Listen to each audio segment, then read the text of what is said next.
स्वामी महाराज, हे सगळं काय घडतंय माझ्या आयुष्यात?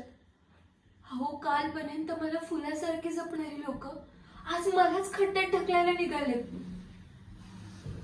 सरड्यासारखी बदलली तो ही माणसं. माझे सासरे लोकांसमोर मला आदर्श सून म्हणवतात आणि त्यांच्याच माघारी मला वाईट वागणूक देतात.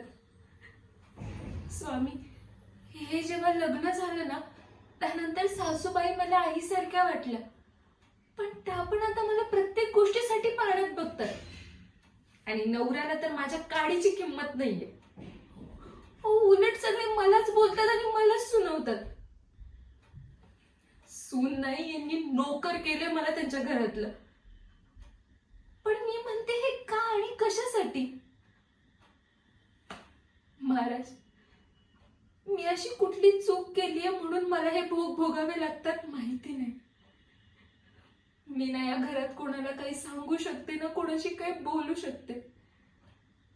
आता माझ्यासाठी आधार हा फक्त तुमचाच आहे. तुम्हीच काहीतरी करा.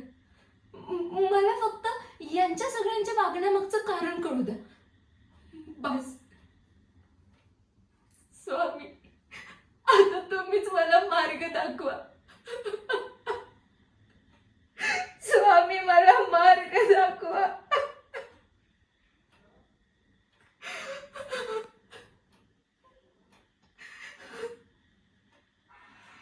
धन्यवाद.